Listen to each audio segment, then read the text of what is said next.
하나님께서 모세의 입을 의지해서 모압 평지에서 율법을 다시 설명했잖아요. 이유는 모세의 지도를 따라서 애굽을 떠난 1세대 사람들이 광야에서 다 죽고 모압 평지에 도착한 세대는 광야 2세대고 그리고 1세대 가운데는 여호수아와 갈렙만 시내산에서 하나님의 율법을 들었기 때문입니다. 그러니까 정작 가나안 땅에 들어가서 하나님의 법을 지키고 살아야 될 세대들은 법을 듣지 못한 거죠. 그래서 모세가 다시 설명을 한 것입니다. 요즘 교회마다 유년주일학교 운영이 참 어렵다라고 하는 소리를 듣게 됩니다. 통계를 봐도 참 암울한데 그럼에도 불구하고 우리는 지금 2층에서 어린이 예배가 드려지고 있다는 것이 참 다행스러운 일입니다. 제가 어렸을 때만 해도 교회 안 다니는 친구들도 성탄절에 교회 가자 말 안 해도 성탄절을 기다립니다. 또 부활절을 기다립니다. 먹을 것이 없던 그 시절에 교회에 가면 간식을 준다는 이유가 있었지만 특별히 교회 가면 가정에서 엄마 아버지가 살기 바쁘니까 방치해둔 아이들이 교회에 가면 선생님이나 목사님이나 전도사님이 얼마나 따뜻하게 대해줬던지 교회에 가면 그래도 사랑을 느낄 수가 있었던 것입니다. 그래서 여름 성경학교 하면 엄청나게 기다려졌고 교회가 여름 성경학교 성공하는 것을 보고 불교도 교회를 따라서 여름 불교학교를 만들었던 것입니다. 여러분, 그러나 요즘은 환경이 대단히 변해서 교회 가지 않아도 먹을 것 많고 교회 가지 않아도 집에서 극도로 아이들이 사랑을 받기 때문에 교회에 오는 것을 그렇게 즐겁게 생각하지 않아요. 거기다가 교회에 올 만한 어린이들도 많이 감소해 있다는 것도 하나의 원인이죠. 그럼에도 우리 2층에서 어린이 예배를 드리고 있고 또 이것이 감사하고 이런 감사가 우리에게 사명 감당으로 이어져야 된다라고 생각하는데 하나님의 말씀에 먼저 순종해야 됩니다. 신명기 28장 2절에 보면 하나님 말씀을 청종하면 모든 복이 내게 임하고 이른다 이렇게 표현합니다. 15절에 보면 순종하지 않으면 반대로 그의 모든 명령과 구례를 지켜 행하지 않으면 이 모든 저주가 내게 임하고 내게 이를 것이다. 임하고 이른다. 복이 임하고 이른다. 저주가 임하고 이른다. 이렇게 설명하고 있습니다. 신명기는 한마디로 말하면 모세의 설교인데 이 모세의 설교가 세 부분으로 나누어지거든요. 하나는 애굽을 떠난 이후에 모압 평지에 도착하기까지 하나님께서 과거에 어떻게 인도해 주셨는가를 회고합니다. 그래서 뒤를 돌아보라 이렇게 제목을 붙일 수가 있겠죠. 두 번째 설교는 모압 평지에 도착해서 이미 말씀드린 대로 시내산에서 언약을 받지 못한 듣지 못했던 광야 2세대들을 위해서 다시 율법을 가르치고 교훈한 부분입니다. 율법은 하나님의 법이죠. 그래서 두 번째 설교에 제목을 붙이면 위를 바라보라 이렇게 말할 수 있습니다. 세 번째 설교는 이스라엘 백성들이 앞으로 가나안 땅에 들어가야 되지 않습니까? 가나안 땅에 들어가서 어떻게 살아야 할 것인가 라고 하는 것을 교훈했기 때문에 앞을 내다보라 이렇게 영적으로 앞을 내다보라 이렇게 제목을 붙일 수 있습니다. 그럼에도 이 세 부분의 설교를 읽어보면 너는 이렇게 할지니라 너희는 이렇게 하지 말지니라 해라 하지 말아라 라고 하는 말을 반복하고 있습니다. 말하자면 이스라엘이 하나님의 말씀에 순종하면 복을 받고 불순종하면 저주를 받는다라고 하는 말씀이죠. 구약 성경을 보면 이스라엘의 역사에 대해서 두 종류의 역사 기록이 보존되어 있는 것을 보게 됩니다. 하나는 신명기 역사인데 여호수아, 사사기, 사무엘상하, 열왕기상하가 신명기 역사입니다. 또 다른 하나가 역대기 역사인데 역대기상하, 에스라 그리고 느헤미야입니다. 신명기 역사라고 부르는 이유는 이 역사를 기록한 사가가 신명기에 나타난 신학적 입장에 따라서 역사를 해석하고 기술했기 때문입니다. 신명기 신학은 뭡니까? 신앙의 순수성을 강조했는데, 말하자면 하나님의 법에 대한 순종은 축복을, 하나님의 법에 대한 불순종은 징벌을 가져온다는 공식을 내포하는 것이 신명기 신학입니다.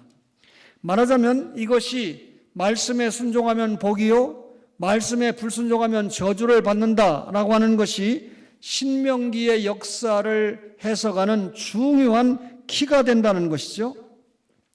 그런데 신명기에서 우리가 하나 더 깨달을 것은 이스라엘의 회개와 하나님의 구원이라는 것을 포함을 합니다. 이스라엘이 하나님을 떠나서 범죄하죠? 그럼 하나님이 징계하지 않습니까? 거기서 끝나면 큰일 나잖아요. 하나님 앞에 저들이 회개하고 기도하면 하나님께서 저들을 구원한다라고 하는 회개와 구원이 따라오거든요. 따라서 이스라엘 백성들이 범죄했을 때 반드시 하나님이 징계하십니다. 위기죠. 이런 위기를 만났을 때 이스라엘에게 돌파구가 있어요. 회개하는 것이죠. 그래서 선지자들이 회개하라 라고 전하는 것입니다.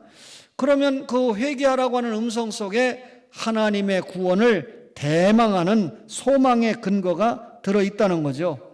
신명기 역사와 달리 역대기 역사는 북왕국 이스라엘을 무시하고, 이 12지파 가운데 유다 지파가 정통 왕가잖아요. 예수님이 오시는 지파니까 그 지파가 남쪽에 속해 있잖아요. 그래서 이 역대기 역사인 역대기상하, 에스라, 느헤미야는 북쪽 이스라엘에는 관심이 없고 남쪽 유다 백성들에 대해서 관심을 가지면서 다윗과 예루살렘 성전 중심의 사고를 보이는 것이 역대기 역사입니다. 종합하면 창세기, 출애굽기, 레위기, 민수기라고 하는 이 물줄기를 타고 물이 흐릅니다. 이 물이 신명기라고 하는 저수지에 모아지게 됩니다. 그럼 신명기가 이 저수지에 물을 모아가지고 역사서나 선지서나 시가서에 공급을 하는데, 말씀에 순종하면 복을 받고 불순종하면 징계를 받는다라고 하는 것을 공급을 하는 것이죠. 그렇다면 이런 말씀을 받으면서 우리는 하나님의 말씀에 어떻게 해야 될까요? 순종하며 살아야 되죠. 주의를 지키라고 그러니까 주의를 지키고 살아야 되는 거죠. 어린이를 잘 양육하라니까 교양과 주님의 교양과 훈계로 잘 양육해야죠. 어버이를 공경하라고 그러니까 잘 주안에서 공경해야 되는 것이죠. 이게 순종이지 않습니까? 그런데 오늘 읽은 본문에 보니까 아간의 범죄가 이스라엘의 범죄라는 거예요. 여호수아 7장 1절에 보니까 이스라엘 자손들이 범죄했다 그렇게 기록했는데, 여호수아라고 하는 성경은 모세오경과 이스라엘 역사를 바로 연결합니다. 모세오경은 모세의 지도를 따라서 모압 평지, 가나안 입구까지 인도를 하고 끝나지요. 근데 여호수아서는 이스라엘 자손을 마침내 요단강을 건너서 가나안 땅까지 인도하는 것이 여호수아입니다. 따라서 신명기가 끝나고 난 다음에 여호수아라는 성경에 공백기가 없이 바로 여호수아의 전쟁사, 곧 정복전쟁 7년과 분배와 정착의 18년이라는 합쳐서 25년의 역사가 기록된 것이 여호수아라는 성경입니다. 여호수아를 지도자로 한 이스라엘은 가나안을 정복할 때 누가 봐도 난공불락의 성이라고 여겨졌던 여리고성을 쉽게 정복했습니다. 하나님의 말씀에 대한 순종, 하나님의 말씀에 대한 믿음, 이것이 여리고성을 무너뜨린 것이죠. 그러나 이 여리고성에 비하면 아무것도 아닌 것처럼 보이는 아이성을 점령하는 데는 하나님의 법궤가 함께 있었음에도 불구하고 실패했습니다. 여리고성을 정복했을 때는 국민적인 사기가 올라갔겠죠. 그런데 아이성을 정복하지 못했을 때는 국민적인 전의까지 상실했습니다. 왜 아이성을 점령하지 못했을까요? 하나님과의 교제가 없었기 때문입니다. 여리고성 전투 때는 철저하게 하나님의 인도를 받았는데 아이성을 공격할 때는 하나님의 인도나 지시가 전혀 없었습니다. 왜 그랬을까요?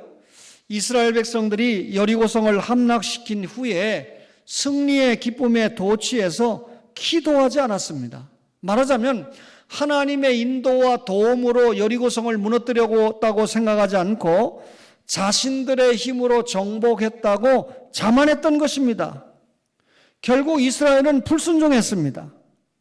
그리고 너희는 바친 물건을 스스로 삼가해라, 이런 말씀을 무시하고 바쳐진 물건을 누가 도둑질했습니까? 아간이 도둑질했습니다. 여기 한 사람이 범죄한 것을 오늘 본문에 보니까 이스라엘이 범죄하여 내가 그들에게 명령한 나의 언약을 어겼으며 또한 그들이 온전히 바친 물건을 가져가고 도둑질하며 속이고 그것을 그들의 물건들 가운데 두었느니라 라고 여호수아 7장 11절에 아간 한 사람이 범죄한 것을 이스라엘의 범죄로 지적을 했습니다. 아간 한 사람의 범죄가 모두를 죽인 것이죠. 여러분, 한 사람 아담의 범죄가 원죄를 이 땅에 끌고 왔잖아요.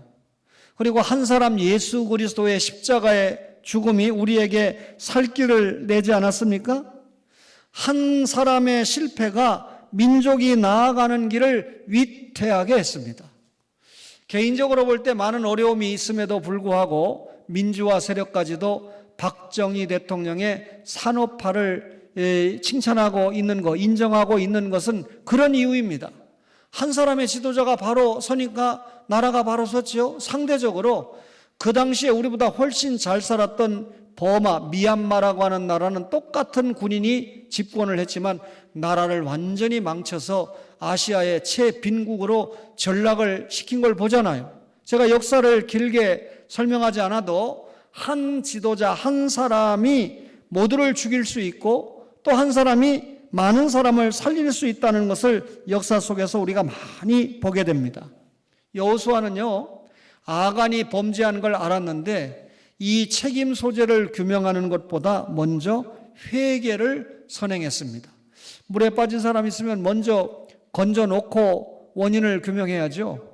불이 났으면 먼저 불을 끄고 왜 불이 났는가를 규명해서 다시는 불이 나지 않도록 예방을 해야 되지 않겠습니까?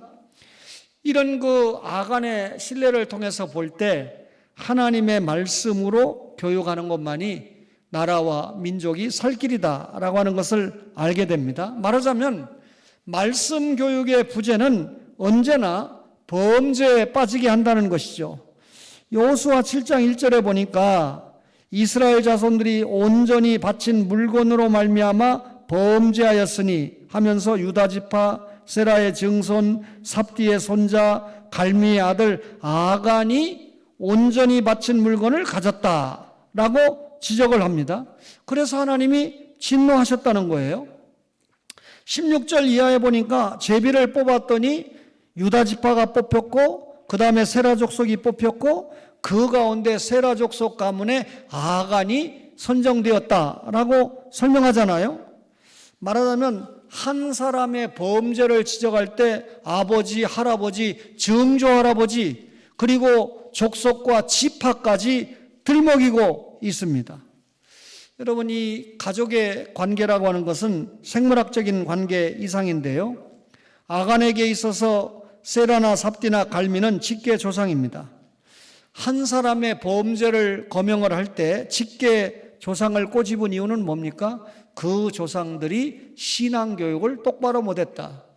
유다 지파는 예수님이 오실 지파인데 유다 지파 가운데 세라 족속 가운데 이름이 나왔죠. 세라, 삽디, 갈미가 계속해서 아래로 내리 신앙교육을 해야 되는데 제대로 못해서 아간 같은 불신앙자가 나왔다, 그 말입니다. 유다 지파라고 하면 누가 뭐라고 해도 신앙을 계승해야 되잖아요. 그 신앙 계승이 뭡니까? 하나님의 말씀 계승 아닙니까? 아간은 당연히 조상들에게 받은 말씀을 순종해야 됐습니다. 그런데 아간이 불순종했어요. 하나님은 왜 아간이 불순종했게? 조상들이 하나님의 말씀으로 교육하지 못했기 때문에 불순종했다, 그 말입니다. 사사시대는 구약의 암흑시대입니다. 여호수아 시대는 여호수아의 지도하에 정복과 성취를 맛보았죠. 그런데 여호수아와 장로들이 죽고 난 다음에 이스라엘이 하나님을 버리고 우상 숭배에 빠졌습니다. 하나님이 왕인데 왕이 계신 걸 알지 못하고 눈에 보이는 왕이 없다고 왕이 없으므로 자기 소견에 옳은 대로 행했다.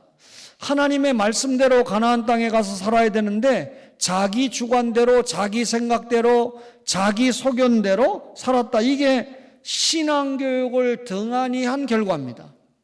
신앙교육을 똑바로 했다면 할아버지가 죽어도 아버지가 죽어도 그 자식이 그 신앙을 이어서 주일도 지키고 11조 생활도 하고 온전한 봉사생활도 하면서 신앙생활 한다는 거죠. 여호수아 시대에는 하나님을 잘 섬겼습니다. 그런데 이 신앙이 계승되지 않았습니다. 이것이 이스라엘의 역사를 결정지었는데요. 여러분, 하나님께서 광야 40년 생활과 가나안 정복 시대에 많은 이적과 기사를 보여주셨잖아요. 그리고 가나안 땅에 가서 유월절 지키라고 그랬죠. 왜? 하나님이 너희를 어떻게 구원했는지 기억해라. 그리고 길갈과 미스바와 센 사이에 기념비를 세워서 후세에 전하라고 그랬죠. 이게 무슨 말입니까? 너희는 하나님의 은혜와 하나님의 인도를 기억해라. 하나님의 언약을 회상시키는 거잖아요. 그러니까 하나님을 알 때와 하나님을 모를 때의 차이는 한 개인과 집단의 생활에 큰 영향을 준다는 것이죠. 이스라엘 부모들이 자녀들에게 여호와에 대해서 제대로 교육하지 않았습니다. 제사장 엘리와 선지자 사무엘마저도 자녀 교육에 실패했음을 보여주고 있지 않습니까? 사사시대 이후에 성경에 보면 왕정시대가 전개가 되잖아요. 사울왕, 다윗왕, 솔로몬왕. 그리고 솔로몬왕이 죽고 난 다음에 남쪽 유다와 북쪽 이스라엘로 분열이 되지 않습니까? 이 역사를 상세하게 기술한 성경이 열왕기 상하라고 하는 이 성경인데, 이 열왕기 기자가요, 북쪽 왕을 언급할 때는 어머니의 이름을 전혀 언급하지 않습니다. 그러나 남쪽 유다의 왕을 언급할 때는 100% 반드시 그 어머니의 이름을 정확하게 소개합니다. 그러면 어머니 이름을 소개한 이유가 뭘까요? 왕이 하나님의 말씀대로 통치하느냐 못하느냐는 어머니의 신앙교육에 달려 있었다. 이걸 지적을 한 것입니다. 말하자면 왕이 다윗의 길을 따라갔느냐? 어머니가 신앙교육을 제대로 했다. 왕이 여로보암의 길을 따라갔느냐? 그 어머니가 신앙교육을 제대로 하지 못했다. 그래서 실패했다. 이걸 극명하게 보여주는 거죠. 그러니 어머니의 신앙교육이 얼마나 중요합니까? 하나님의 사랑의 법을 가르치지 않았을 때 불과 한 세대가 지나서 영적인 암흑기가 찾아왔던 것입니다. 하나님을 잊어버린 이스라엘이 우상숭배에 빠졌고 그 이스라엘의 민족과 그 나라의 장래를 불투명하게 만든 원인이 된 것입니다. 왜? 말씀에 불순종하면 징계, 저주밖에 없으니까요. 따라서 하나님을 떠난 이스라엘 백성에게 하나님은 징계의 채찍을 들을 수밖에 없는, 그래서 이스라엘의 입장에서 볼 때는 역사의 암흑기, 두들겨 맞는 그런 역사의 시기로 기록된 것이 사사시대 그리고 왕정시대 아닙니까? 따라서 이런 말씀을 전하고 듣는 여러분과 저가 말씀 교육만이 교회와 민족의 살 길이 된다는 겁니다. 디모데 후서 3장 15절에 또 어려서부터 성경을 알았나니 성경은 능히 너로 하여금 그리스도 예수 안에 있는 믿음으로 말미암아 구원에 이르는 지혜가 있게 하느니라 그랬습니다. 한국교회 성도는 수백만 명이 되잖아요. 여러분, 상당한 숫자죠. 이 수백만 명이 빛과 소금이 돼서 선한 영향을 줄 수 있는데 현실은 그렇지 못하죠. 이 목사와 장로가 교회의 지도자인데 요즘 목사와 장로가 제대로 이 불신 사회로부터 인정을 받지 못하고 있습니다. 일반 성도들이 외인들에게 칭송을 받는다라고 하는 것 참 찾아보기 어렵습니다. 왜 그렇습니까? 예수 믿는 신자가 구원을 받았다라고 하는 믿음은 가지고 있으면서도 생활하는 믿음을 보여주지 못하기 때문에 그렇습니다. 이 기독신자들의 최대 약점이 그대로 사회 속에서 배타적인 분위기로 되돌아오고 있다라고 하는 것이 제가 생각하는 진단입니다. 여러분, 이런 그 아픈 상황에 교회가 놓여 있음에도 불구하고 쉽게 시정이 될 기미가 보이지 않습니다. 교회가 말로만 자성을 내세우면서 실천을 보여주지 못하기 때문에 그렇다는 것이죠. 오늘날 이 교회가 자랑할 게 없으니까 건물 크기, 자기 목사가 얼마나 좋은 집에 살고 좋은 차에 그만큼 교회가 성장했다, 그런 쪽으로 따지죠. 한마디로 말하면 물량주의입니다. 교회의 내적 성장에는 전혀 아랑곳하지 않고 외적인 성장에만 혈안이 되어 있다는 거죠. 하나님의 뜻을 바로 전하여 말씀을 듣고 깨닫게 하는 좋은 밭을 찾아내는데 한계를 보이기 때문에 그렇습니다. 제가 과거에 동춘동에서 목회하던 곳 앞에 95년도 지나면서 이 IMF가 왔을 때 15억의 그 교회가 나왔어요. 사실 지나간 얘기지만 몇몇 장로님들과 성도님들이 조금 목사에게 힘을 실어줬으면 제가 과감하게 걸리 들어갔을 겁니다. 오해하지 마세요. 그런데 다른 교회가 들어왔는데 연수구에서 가장 이 성도가 생기기 전에 규모가 큰 교회를 형성을 했는데 목사님이 코로나가 걸려서 돌아갔어요. 근데 목사님이 코로나가 걸려서 죽은 것과 교회가 무너지는 것과 무슨 상관이 있죠? 목사가 코로나 걸려서 죽었으면 하나님의 뜻인가 보다 해서 다시 좋은 목사님 또 청빙해서 교회가 계속 일치월장 뻗어가야 되는데, 지금 그 교회가 1000여 명 모였던 교회가 지난주에 들으니까 100명도 못 모이는 교회로 주저앉았다.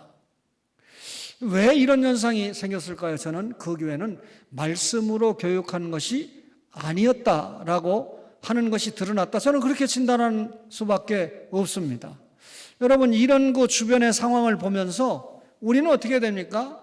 그런 그 입장, 그런 모습이 드러나지 않으려면 하나님의 말씀으로 양육하는데 최선을 다해야 된다, 그 말이죠. 얼마나 많은 설교 홍수 시대에 살고 있습니까? 우리 교회가 개척될 때만 해도 이웃교회에서 부흥회를 한다 그러면 여러 교회가 말씀 듣는다고 찾아왔어요. 저도 그 당시에 부흥회를 좀 인도하러 다닐 때 보면 우리 교인들도 같지만 주변 교회에서 자리를 꽉 채워서 은혜 중에, 근데 요즘은 자기 교회가 부흥회를 한다고 해도 안 나오는, 그만큼 설교 홍수 시대가 됐습니다.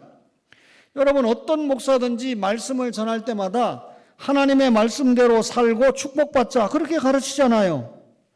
그러면 목사가 말씀대로 살고 축복받자고 가르치면 목사가 말씀을 가르쳐야 되는데, 그 설교를 정확하게 분석해 보면 하나님의 말씀 한 구절 읽어놓고 다른 이야기를 하는 경우가 참 많다는 거죠. 이걸 여러분들이 분별할 수 있어야 됩니다. 어떤 음식이 나올 때 여러분, 맛있는 음식은 반응이 잘 있잖아요. 맛이 없는 음식은 거부가 되잖아요. 그런 음식, 하나님의 말씀이 아닌 음식은 거부가 돼야 되는데, 거꾸로 이 시대가 하나님의 말씀은 딱딱하다고 거부하고 하나님의 말씀이 아닌 것은 환영을 하는 그런 기가 막힌 여건이 형성이 되고 말았습니다. 소위 은사 목회, 그렇죠? 여러분, 요즘 이 은사 목회를 하는 분 가운데 보면 참 좋습니다. 선교를 한다든지, 요즘 선교는 못하지만 또 아동센터를 한다든지, 혹은 교회가 또 노인병원을 인수받아 가지고 노인병원을 합니다. 근데 나중에 보면 교회가 교회의 본질, 말씀을 전하고 가르치고 생활하는 건 오간되었고, 노인병원을 통해서 돈벌이에만 혈안이 돼 있어요. 또 아동센터 같은 걸 통해서 교회의 재정을 충당하는 데만 혈안이 돼 있습니다. 본질이 바뀐 거죠. 아동센터나 노인병원을 만약에 교회가 한다면 그것은 하나님의 복음을 제대로 전하고 가르치고 생활하게 하는데 수단이 돼야 되는데, 수단이 아니고 나중에 보면 목적이 된다는 거죠. 그래서 제가 이번에 선교사님이 오셔서 학교만 소개했기 때문에 어떤 다른 목사가 그걸 지적하겠습니까? 목사님, 앞으로 선교 보고를 할 때는 주일날 예배 드리는 그 교회, 그걸 찍어가지고 현지인들이 어떻게 예배를 드리고 어떻게 하는지를 반드시 거기에 넣어서 내 선교 현장이 이렇다는 걸 꼭 알려주시기 바랍니다. 다시 말하면 학교는 수단입니다. 그 학교를 통해서 복음을 전하고 가르치는 건 수단이고 본질은 교회잖아요. 교회에서 하나님의 앞에 예배드리고 하나님의 말씀을 전하고 가르치는 게 본질이 되어야 되잖아요. 그 선교사님은 학교를 운영하는데 자부심이 있고 또 어려움이 있으니까 학교를 홍보하는데 마음을 썼지만 제 마음을 그렇게 전하고 또 목사님이 그렇게 수용을 했습니다. 그게 진실한 관계거든요. 5월을 가정의 달이다. 교회에서 이 가정의 달이라는 용어를 쓰는 것이 어떻게 보면 합당하지 않죠. 여러분, 가정의 달 어떻게 하라는 말입니까? 모든 절기, 모든 주일은 다 하나님을 위한 주의 날이고 주의 일을 감당해야 되잖아요. 그런데도 아까 말씀드린 기도할 때 언급한 대로 하나님께서 아담과 하와를 창조한 가정을 통해서 하나님 나라를 확장하시기 원했기 때문에 그 가정에 있는 어린이나 또는 어버이를 생각하면서 우리가 5월달을 그렇게 특별히 기억을 합니다. 우리가 후세대에게 하나님 앞에서 예배적인 인격자, 여러분 교육을 해야 됩니다. 그러기 위해서 제사장 책임이 있다는 거죠. 다시 말하면 자녀들의 예배 문제만큼은 결단코 양보를 해서는 안 된다는 것입니다. 80이 넘으셨으니까 때로는 또 목사의 칭찬을 받을 만해요. 비록 이 권사님 자녀가 우리 교회에 나오지 않지만 이미 결혼해서 다 이 집사가 되고 또 권사가 돼서 신앙생활하고 또 손자 손녀를 낳고 있지 않습니까? 그런데 그 아들과 딸과 손자와 손녀 가운데 단 한 사람도 주일에 교회 안 가는 자녀가 없습니다. 제가 정확한 보도를 하고 있죠. 이것이 요즘 복이라고 간증이 될 만한 세상이 됐어요. 당연한 일인데, 당연한 일이라는 것은 당연하지 않은 것으로 받아들여지는 그런 세상이 되고 말았다, 그 말 아닙니까? 자녀들에게 정말 목숨을 걸고 예배 드릴 수 있는 제사장 책임이 우리에게 있고 하나님의 율례와 법도를 가르칠 선지자 책임도 있습니다. 이것을 위해서 우리가 성경 공부에 먼저 솔선하고 가르쳐야 됩니다. 뿐만 아니라 청지기로서 잘 다스릴 왕의 책임도 우리에게 있는데요. 자녀들을 양육할 때 공의와 사랑의 법도를 치우침 없이 여러분 잘했을 때는 사랑의 채찍을, 잘 못했을 때는 하나님의 공의의 채찍을 동원해서 어려서부터 자녀를 양육을 해야 된다는 것이죠. 강대상에서 제가 손자에게 안으려고 하는데 어린이날이라고 손자가 왔어요. 근데 저희 집에, 지네 집에서는 만지고 안 만지는 거 다 알잖아요. 근데 지금 엄마가 교육을 할 때 이런 건 만지지 마 하고 교육을 했는지 우리 집에 와서 뭘 만질 때 만지지 않고 절대 눈치를 한번 봅니다. 쓱 할아버지와 할머니 눈치를 보고 이제 갓돌 지난 게, 그러니까 이런 건 만지면 안 돼. 위험한 물건 만지면 안 되잖아요. 그게 교육이 되니까 한 번 쓱 눈치를 봐서 만져라 놀아라 하면 그걸 노는 걸 보고 어려서부터의 교육이라는 건 이렇게 중요하다. 그래서 천주교는요 평생 교회 안 나와도 좋다는 거예요. 성당 안 나와도 좋다는 겁니다.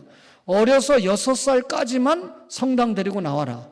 그러면 어려서 성당에서 교육받은 것이 결국 언젠가는 반드시 성당에 돌아온다라고 하는 확신을 가지게 되는 겁니다. 이것은 우리도 마찬가지입니다. 태어나서 어렸을 때 어린 심령에게 진실하게 왕으로, 제사장으로, 선지자로 사명을 감당하면 그 아이가 평생 여러분 신앙생활 안 하고는 못 배기는 여건이 형성이 된다, 그 말이죠. 교사나 구역장들이 대충 아이들을 가르치는 게 아니라 하나님의 말씀에 먼저 몰입하고, 그렇게 될 때 성령님의 인도를 받을 거 아닙니까? 영이 충만해서 가르칠 때 성령님이 역사하실 거 아닙니까? 디모데는 사도 바울의 영적 아들인데 외할머니와 어머니를 통해서 요즘 말로 말하면 구약 성경을 확실하게 배웠습니다. 그리고 이 바울을 통해서 예수 그리스도를 확실하게 만나게 되니까 성경 속에 기초해서 예수님을 만나게 되니까 바울의 뒤를 이어서 얼마나 영적으로 귀한 아들로 디모데가 사용을 받게 됩니까? 가정교육, 학교교육, 교회교육 어느 하나 중요하지 않은 것이 없습니다. 먼저 가정에서 어머니를 통한 신앙교육이 이루어져야 됩니다. 그리고 그 아이가 영적으로 이 자립하는 인격체가 될 때까지 그 아이에 대한 신앙교육이 얼마나 중요한가를 우리가 깨달아야 됩니다. 또 주님께서 제자들과 오늘의 교회에게 하나님의 나라를 전하라고 선교의 명령을 주셨는데 마지막 잃어버린 아브라함의 자손 그 한 사람을 찾기까지 우리가 최선을 다하면 마침내 주님이 다시 오실 것입니다. 그토록 우리가 소망했던 하나님의 나라가 임하게 될 것이다. 그 말이죠. 우리가 하나님 나라 또 이 나라의 구성원으로 잘 살아갈 수 있도록 우리의 자녀들을 양육하는 것은 너무나 중요한 일입니다.